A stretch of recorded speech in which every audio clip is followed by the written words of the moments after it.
Udah. Saya cuma mau main. Main ini di mall sebentar. Sedikitnya 194 anak meninggal dunia akibat gagal ginjal. Apa tujuan dari class action ini? Sudah bergabung bersama kami kuasa hukum keluarga pengajuan class action gagal ginjal akut, Awan Purnyadi, dan orang tua korban Safitri Puspa Rani. Selamat sore Ibu Puspa. Ya ada. Ya papa. Baik, saya akan Papa. Ya papa itu. Itu yang pakai baru warna white. korban gagal ginjal akut ini. Iya ada. Ada papa. Kenapa? Nanti papa. Kenapa? Ya itu papa. Itu papa ya. Ya mami. Sama orang. Sama Aira.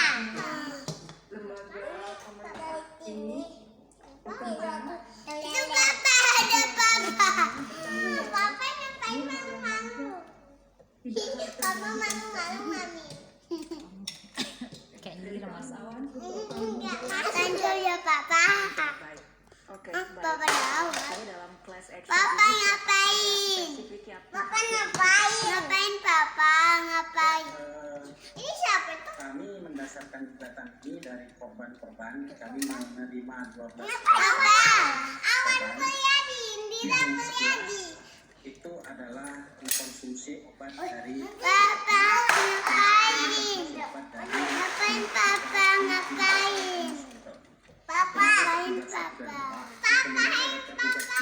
Papa. 97 Papa. itu adalah Bulan tujuh. dari Bulan tujuh papa. dan Papa, kata padawat. Papa. 8-nya adalah badan POM dan 9-nya adalah Papa nakal. Oke.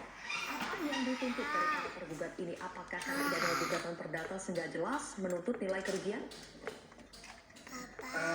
kita tahu sendiri kalau gugatan kelas ini adalah gugatan dari kelompok yang diwakili di mana ada kesamaan fakta dan dasar hukum.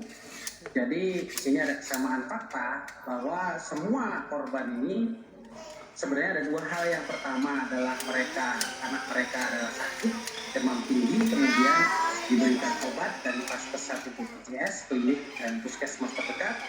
Setelah minum obat penurun panas, panasnya turun, kemudian ada gejala yang kedua, ini yang lebih penting, yaitu tidak bisa buang air kecil, muntah-muntah, sampai kemudian terjadi gagal ginjal dan kemudian sampai meninggal dunia. Oke. Baik. Jadi Puspa. tuntutannya adalah satu, ada kompensasi karena ada sistem yang tidak bekerja terhadap Ya. korban. Sebenarnya korban ini kan hanya mengobati anak, datang ke fasilitas terdekat, minum obat, malah jadi korban. Oke, baik, kita ke Bu Puspa. Bu Puspa, dari keluarga korban sendiri, menurut Anda siapa sih pihak yang harus ataupun yang paling bertanggung jawab atas kasus gagal ginjal akut pada anak ini? Kalau untuk saya pribadi, ya semua pihak yang disebutkan dalam gugatan kami. Karena ini nggak bisa pisah satu-satu, misalnya produsennya saja, BPOM-nya saja, Kemenkesnya saja, karena keluhan kami ada di tiap lembaga itu. Jadi emang ada hal-hal yang seharusnya A jadi B, itu yang mau kami tanyakan, itu yang kami tuntut. Karena tidak bekerja sebagaimana mestinya. Jadi ini satu rangkaian yang memang ibadah dari hulu ke hilir ya. Oke. Ibaratnya tidak akan selesai kalau hanya cuma satu pihak saja yang kami gugat seperti itu. Karena ini untuk kedepannya akan lebih baik kalau bisa perubahan sistem, perbaikan dari pengawasan. Karena kami masih punya anak yang lain dan anak-anak lain, anak-anak kecil lain, dan ini bukan tidak mungkin terjadi pada kita orang dewasa. Pada saat ini mungkin korbannya anak-anak, karena kami anak-anak yang konsumsi. Bukan tidak mungkin kalau sistem pengawasan yang tidak terbaiki atau tidak diganti, bukan tidak mungkin kita juga akan mengalami hal yang sama. Siapa yang akan bisa menjamin kita akan selamat? Ini kan suatu hal yang sebenarnya kita ke rumah sakit mengobati, malah kasarnya itu obatnya mengandung racun. Sekarang siapa yang bisa jamin? Siapa yang bisa jamin ke depannya kita akan baik-baik saja dan menerima obat yang aman, menurut mereka aman, yang sudah disertifikasi lah, sudah keluar izinnya, tapi ternyata seperti ini. Ya, oke. Oh, ya. Ibu Puspa, Mas Awal tadi disebutkan juga apakah BPOM dan Kemenkes juga menjadi tergugat dalam class action ini dan kenapa? Ya, jadi benar, terutama sebenarnya Badan Pengawas Badan Makan. Karena kami menemukan fakta hukum setelah kami telusuri bahwa kasus gagal ginjal akut ini bukan yang pertama kali di dunia. Bahkan untuk sirup penurun panas itu sudah dari tahun 1990 di Nigeria, di Bangladesh yang juga korbannya ratusan. Artinya sudah 30 tahun yang lalu terjadi peristiwa yang sama.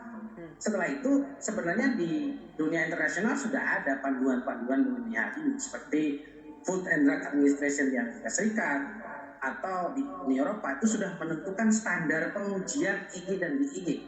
Jadi nggak benar kalau tidak ada dunia internasional. Di Indonesia sendiri juga ada standar globalisasi bahan berbahaya. Jadi peraturan BPOM sendiri juga itu punya kewajiban untuk mengawasi bagaimana obat itu diproduksi dengan baik lewat CPOB dan juga dia harus mengawasi bahan berbahaya.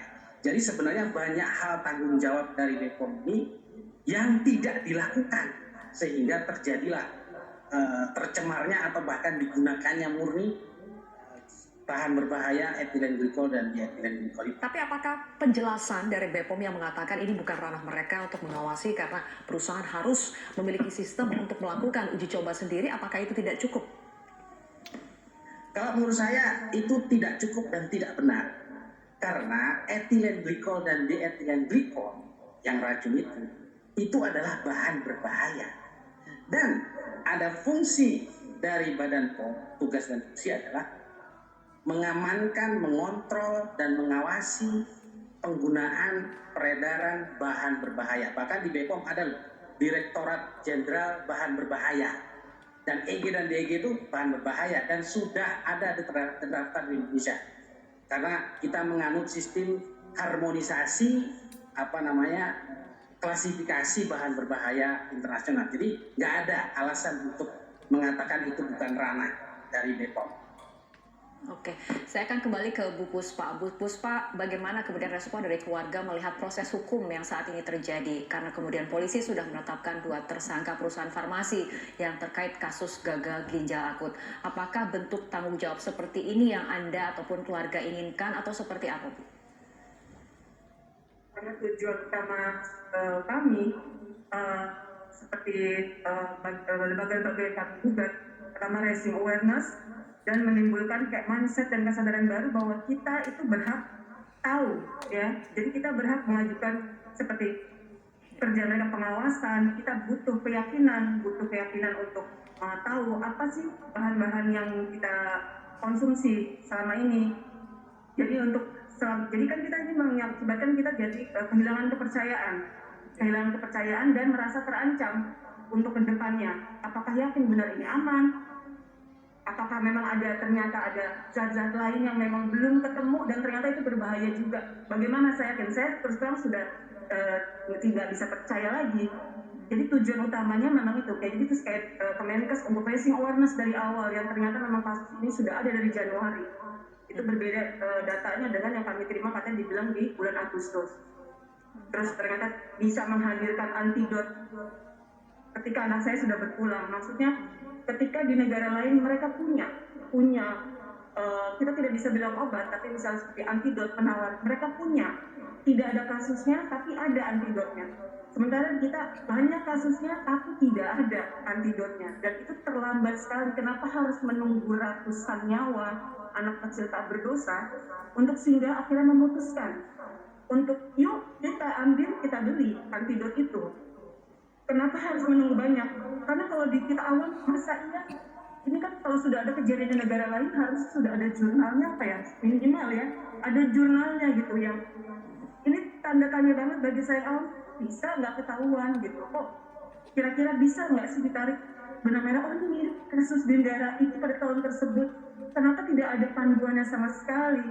Yang kita selalu diulang-ulang bahwa belum ada protokolnya, belum ada obatnya. Jadi hanya bersifat ketika anak kami masuk itu bersifat supporting treatment. Karena memang sudah terlambat jatuhnya. Baik, jadi ada keterlambatan, ada kelalaian dalam pengawasan, dan tentu saja class action ini bukan hanya ditujukan untuk meminta ganti rugi ya, tapi untuk perbaikan ke depannya. Ya, Betul. Mas Awan, terakhir akan ada prosedur yang harus dilalui untuk sampai nanti pada akhirnya keputusan dari class action ini. Apa saja prosedur itu? Iya, jadi kita mengajukan gugatan, mendaftarkan, terus kemudian ada proses di mana majelis hakim akan memutuskan apakah gugatan ini sah atau tidak. Setelah dinyatakan sah atau tidak, maka gugatan ini akan kemudian melanjutkan dengan proses biasa perbuatan melawan hukum. Jadi sesuai dengan gugatan yang pada lazimnya ada di pengadilan negeri. Itu. Baik, kalau begitu terima kasih Mas Awan dan juga Ibu Puspa telah bergabung bersama kami di Prime Time News hari ini. Pemirsa, tetaplah bersama kami. Prime Time News akan segera kembali sesaat lagi dengan informasi mengenai